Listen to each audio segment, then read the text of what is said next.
Today I want to talk to you about the power of sport and its impact on me and how it can affect you.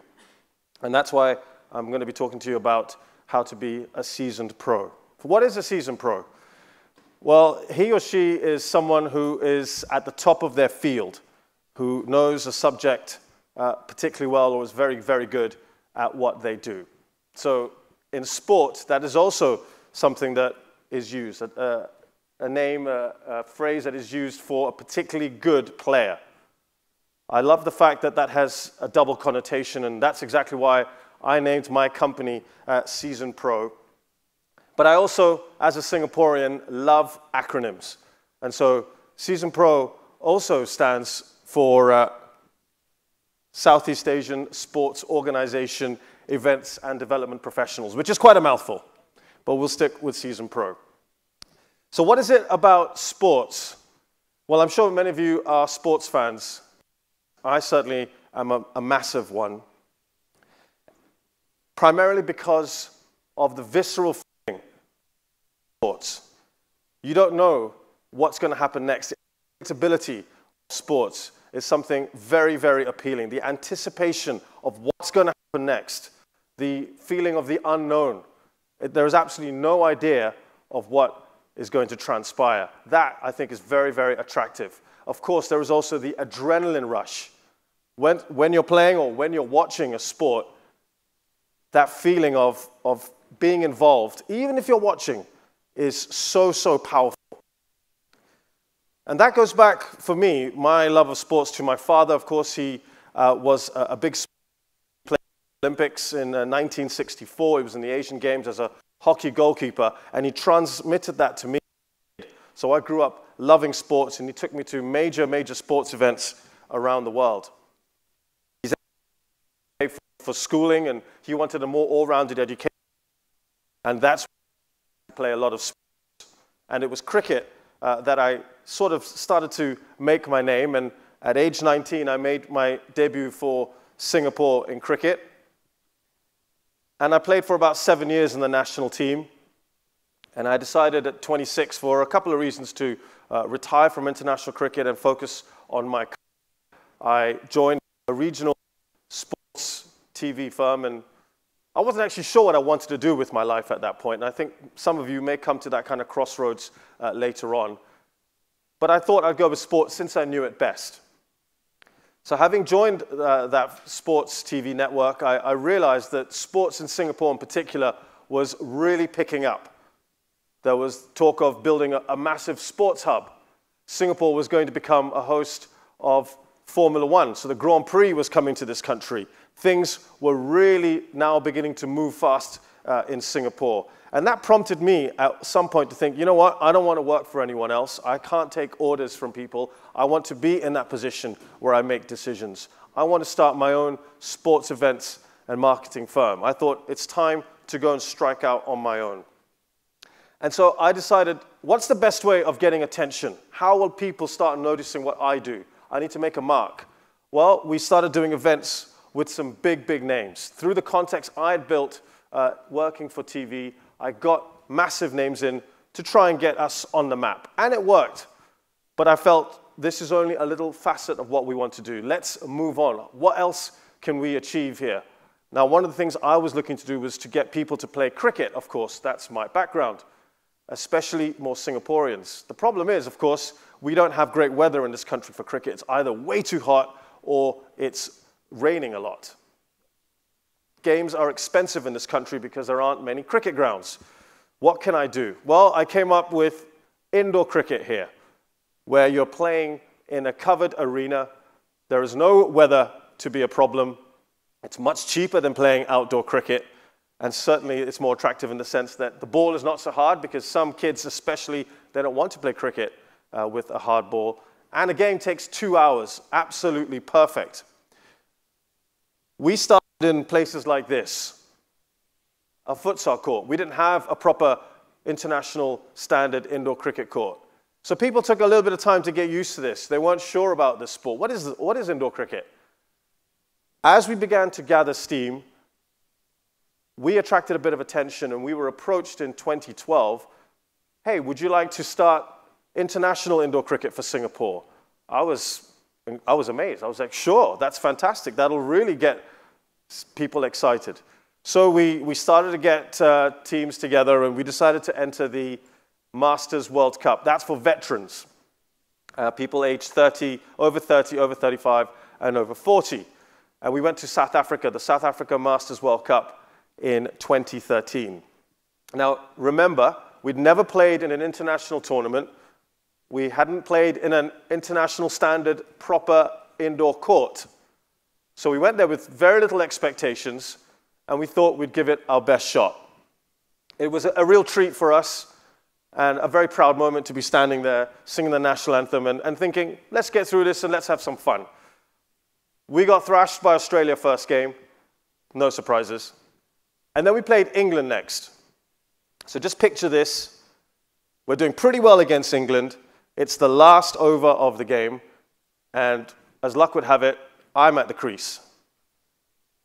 And just as we are about to face the next ball, I'm hearing the Singapore fans, the few fans that are in the crowd going, Singapore, Singapore, Singapore.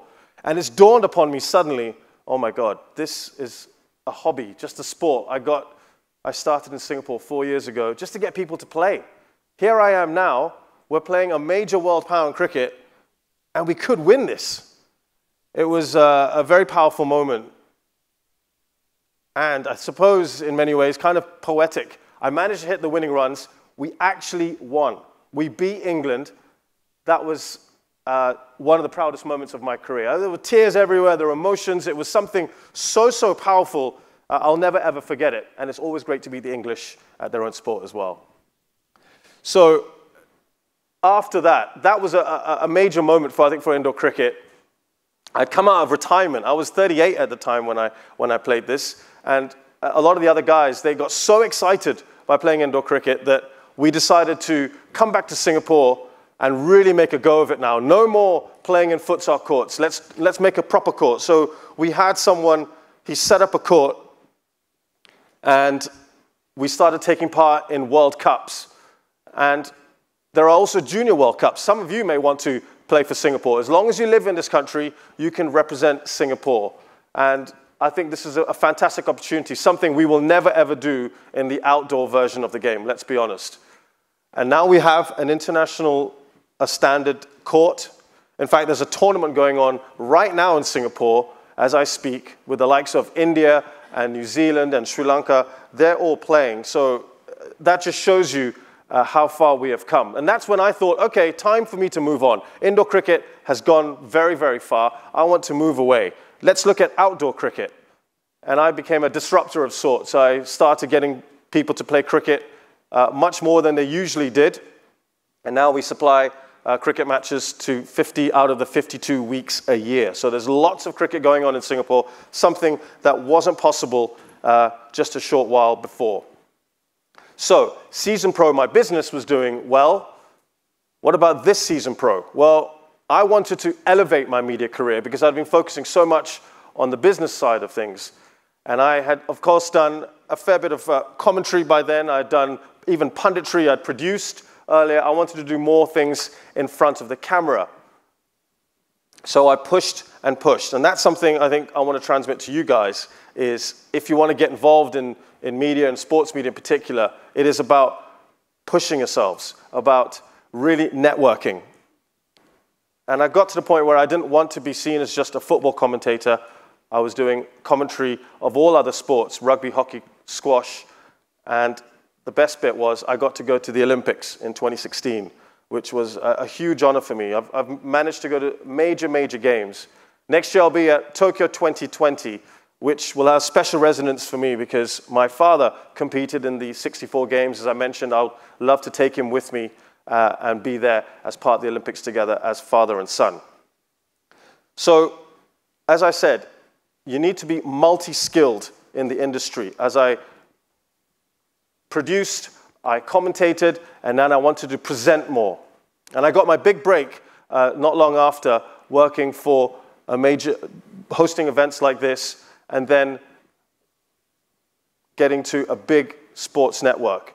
I was presenting TV shows, football, rugby, And it was absolutely brilliant. It was a big, big eye-opener for me, but all because I pushed and pushed. I had to fight through a lot to get to where I was, and it was a massive effort. And because of this stint, it opened all kinds of doors for me, and I began to host events. I began to build up a lot of contacts, and that really helped me as a person, my business, and my portfolio. And I felt at that point I wanted to give something back to society. I felt I achieved a fair bit, and it was time to do something for corporate social responsibility. And I thought, what could I do? Well, I'm extremely proud of Singapore's diversity. We are one of the most multicultural countries in the world. And here you have a Bangladeshi Eurasian kid talking to a school of Indian kids in Singapore.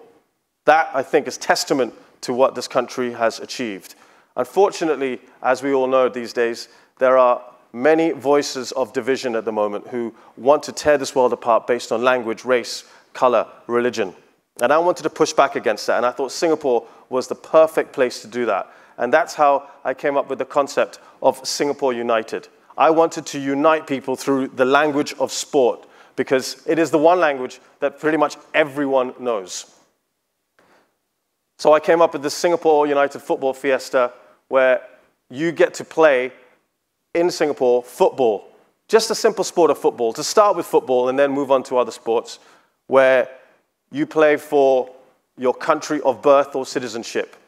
We had lots of different countries take part. You also can play for your company, as long as your company has an equal mix of local Singaporeans and foreigners. You could even have kids' teams, but they had to be multi-ethnic. We had these kind of rules. And I tell you what, whilst our winners was Singapore last year, we had countries like the Maldives, tiny Maldives with 300,000 people population. They have a small community in Singapore. They gave us 2 teams. Who would have thought it? Mongolia, they have a community here. They came down and they took part as well. And it was a superb event for us. And it just really showed, while it was competitive, of course, you're playing for your country, it's like a World Cup. There was a lot of mingling afterwards. People were enjoying each other's company. It was a coming together of different cultures, because unfortunately, sometimes when we find when you're in a country that's not your own, you tend to want to stick with the people that you know, with the people you're most comfortable with. So we're trying to get people to integrate and to mix more. That's what Singapore United is all about. And I am very happy to say that it really has picked up. It's become very, very popular. The government is supporting us as well, because I think they see the importance of getting people to mix and integrate a lot more. So this year, we're going even bigger. We're going to have it at the floating platform. We're going to have food from all over the world. We're going to have cultural performances. We need to take it a step further to show people a little bit more about other cultures. So this is a passion project of mine that I'm immensely proud of, and look forward to many more editions of. So as I just begin to wrap things up here with how sport has impacted me, I wanted just to talk to you about how this can maybe help you. Because if you're interested in, say, the sports media world, I want you to think about being multi-skilled. I think this is something I mentioned earlier, where you cannot just be one-dimensional. Like I said, I was a producer first, and then I started doing a little bit of commentary, and then I was a pundit. Then I wanted to present. You got to be attractive to your employer, especially in sports media. You have to be able to be multi-skilled, to do more than just one thing. It's a very fast-paced environment, as you well know, and it waits for no one. You have to embrace change. I hate change.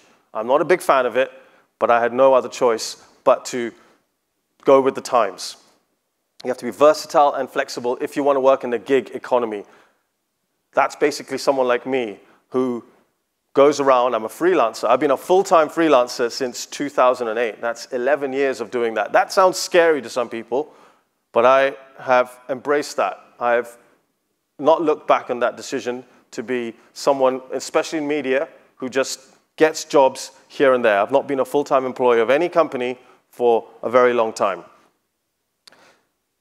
And that means I have woken up every morning absolutely excited and thrilled, and I can't wait to get my day started, whether I'm doing my company work, my own business work, or whether I'm doing some media work. I love it. I absolutely love everything that I do. And I think job satisfaction is massively important. It's quite underrated, in fact. And why do I say that? Well, I was put down to be a lawyer as a kid because my dad was a lawyer. And so perhaps I was conditioned to feel that. I think some of you may know what I'm talking about. We all know lawyers, doctors, engineers. They're fantastic jobs, obviously respected occupations. But think about that. Is that what you really want to do? If you do, fantastic. If you're not sure, think about that. Just think about that, because you're going to be doing that job for the next 40 years. Whatever job it is that you think you want to do, or that you may have been conditioned to think that you want to do. 40 years of doing something that you're not that keen on. Think about that. That's not easy. That's tough. And I made a decision. I started a law degree a long time ago, and I realized midway through that degree, I actually don't like this. I took the gamble. I told my family, I'm sorry, I'm going to have to change my mind. It didn't go down particularly well, but it's the best decision I ever made, and I've not looked back on that. I will say this, though, as a reality check for those who want to get involved in the sports media. It's not all glitz and glamour. You do work weekends. I haven't had a free weekend in probably 15 years, a full free weekend, but you get used to that. You have early starts. Sometimes you work odd hours. And I've adapted, so that's something to think about. And also, I'm afraid to say there is a massive glass ceiling in sports media where there are preconceived notions about race, about the kind of person people want to see on TV, and that's something I've had to battle through my entire career. I also, unfortunately, there is a misogyny in the industry, and women are quite objectified at times in sports media. These are things that I'm totally and utterly against, and slowly but surely with the Me Too movement, I think things are beginning to change.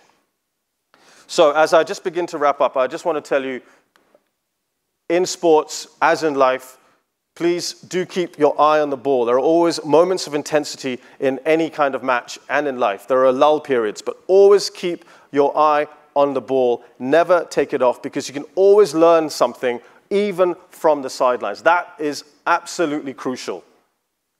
Be involved in sports, not just for health, but also to elicit qualities like leadership, fearlessness, decision-making, teamwork, cooperation, confidence.